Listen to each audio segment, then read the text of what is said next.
দেখুন বন্ধুরা, আজকে আমি মূলো শাক দিয়ে দারুণ একটা রেসিপি করে দেখাবো। তো তোমরা দেখতে থাকো পুরো ভিডিওটা, একটুকু না স্কিপ করে। আমি আজকে মূলো শাক বাড়িতে হয়েছে তার জন্য মূলো শাকগুলো তুলে নেব। এখানে খসড়া শাক হয়েছে, মূলো শাক হয়েছে, তারপরে পালং শাক হয়েছে, সব রকম সবজি টুকিটাকি করে লাগানো হয়েছে। তো আমার যা নেবে খসলা শাক আর আমি নেব মূলার শাক। তো দুজনে মিলে তুলে নিলাম। আর আমার বৌদি এসছে, তারপরে আমার বর আছে। এই যে খুশাচ্ছে গাছগুলো, আর গাছগুলো জল দিতে হবে, তার জন্য পাইপ মিলিয়ে দিচ্ছে, ছিঁচবে অনেক দূর তো, তার জন্য পাইপ দিয়ে ছিঁচতে হবে। হাতে হাতে জল বালতি দিয়ে ছিঁচা হয়েছে, তার মধ্যে অনেকগুলো গাছ আছে, না ছিঁচলেই হবে না, তার জন্য ছিঁচবে। আর আমি এখানে শাকগুলো নিয়ে এসে একটা একটা করে বাছছি।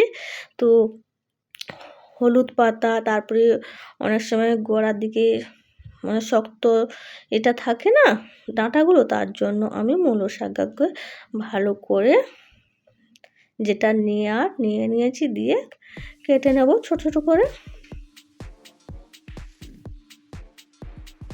তারপরে আমি আলু কাটছি মাছ রান্না করার জন্য। আর আমাদের বিড়ালটাও বসছে, তো ঠান্ডাটা আছে তার জন্য রোদ দেখে আমি বাইরে বসেছি, বিড়ালটাও আমার কাছে শুয়ে পড়ছে। আলু কাটা হয়ে গেছে। আর ওই দিকেও আমিও একটু খসলা শাক নিয়েছি, খসলা শাকের টক করব, আর মূলা শাকের ভর্তা করব, আর এখানে মাছের ঝাল করব। মাছের ঝালের জন্য আমি আলুটাকে কষিয়ে নিয়েছি, তারপরে লঙ্কা বাটা আর সরষা বাটা দিয়ে ভালো করে কষিয়ে নেব আলু দিয়ে। আলুটায় মশলাটাকে কষিয়ে নিলে কিন্তু ভালো একটা সেন্ট থাকে, তার জন্য আমি কষিয়ে নিলাম। আর একটু পরিমাণ নুন দিয়ে দিলাম। আর ওই মাছের ঝালটা কিন্তু আমাদের খেতে সবাই ভালো পায়, কেন কম তেল মশলায় ওইটা তো ভালো লাগে খেতে। কষানোর পরে আমি পরিমাণ মতো জল দিয়ে দিয়েছি। জল দেওয়ার পরে এবার ভেজে রাখা মাছগুলো দিয়ে দিলাম, দিয়ে খুন্তি দিয়ে মাছগুলোকে একটু লেড়ে দিলাম। লাড়ার পরে আর এখানে আমি এই যে শুক্তি মাছ নিয়েছি, শুক্তি মাছগুলোকে ভালো করে ভিজিয়ে পরিষ্কার করে ধুয়ে নেব। আর এখানে মাছের ঝালটা গা মাখা হয়ে গেছে, এবার আমি নামিয়ে নিলাম। নামানোর পরে সেই কড়াইতে আমি মূলো শাকগুলো দিয়ে দিলাম। ভালো করে ধুয়ে নিয়ে এসেছি, তো জল ঝরিয়ে গেছে। তার উপরে শাক দেওয়ার পরে একটুখানি হলুদ গুঁড়ি আর পরিমাণ মতো নুন দিয়ে দিলাম। নুন দেওয়ার পরে আবার একটু জল দিয়ে দিলাম। জল দিয়ে শাকগুলোকে লেড়ে ঢাকনা চাপিয়ে দেব 5 মিনিট মতো। তারপরে এখানে আমি রসুনগুলোকে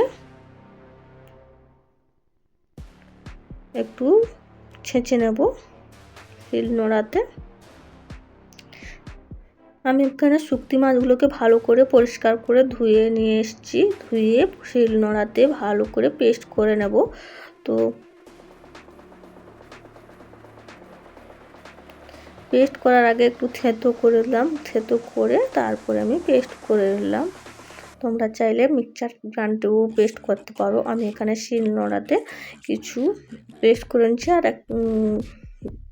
দু একটা গোটা মানে আধা ভাঙা হয়ে গেছে। আর এরকম থাকলে খেতে ভালো লাগে। আর মিক্সচার গ্রাইন্ডারের মধ্যে দিয়ে দিলে একদম মিহি হয়ে যাবে, তখন খেতে ভালো লাগবে না। তারপরে আমি শাকটা মাঝখানে একবার লেড়ে দেখিয়েছিলাম, তারপরে আবারও লেড়ে দেখলাম সিদ্ধ হয়ে গেছে, তার জন্য একটা পালিয়ে ঢেলে দিয়েছি। ঢালার পরে একটু ঠান্ডা করতে দিতে হবে। এখানে যেহেতু আমি উনানটা ধরে দিয়েছি, ওই মিক্সচার গ্রাইন্ডারে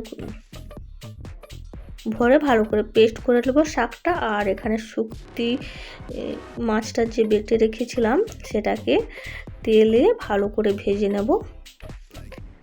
ভাজতে ভাজতে ওইটা একটু নুন দিয়ে দিলাম, আর একটু হলুদ গুঁড়ি দিয়ে দিলাম,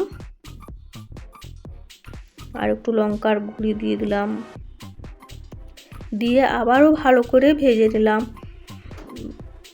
তারপরে কাঁচা লঙ্কার কুচি দিয়ে দিলাম, আর পেঁয়াজ কুচি, রসুন বাটা একটু দিয়ে দিলাম, দিয়ে আবারও ভালো করে ভেজে নেব সব মশলাগুলোকে। ভেজে তারপরে মূলা শাকগুলো আমি বেটে নিয়েছি মিক্সচার গ্রাইন্ডারের মধ্যে। ওই ভাজা মশলা শুকতি মাছের উপরে দিয়ে দিলাম মূলা শাকের বাটাটা। তো মূলা শাকটাকে এইভাবে যদি রান্না করা হয় কিন্তু খেতে খুবই সুন্দর লাগে, এত টেস্টি হবে সে না রান্না করা পর্যন্ত বুঝতে পারবে না। আর দুটো শুকনো লঙ্কা ভেজে রেখেছিলাম, সেটাকে হাত দিয়ে মশকিয়ে দিয়ে দিলাম। তারপরে আমি একটুকু নেড়ে নেব, নাড়তে নাড়তে জলটা ঠিক শুকিয়ে যাবে। তো জ্বালনটা এই মুহূর্তে খুবই আস্তে আস্তে হালকা জ্বালন দিতে হবে, তো না হলে নিচে বসে যাবে। তার জন্য হালকা জ্বালন দিয়ে আমি অনেকটাই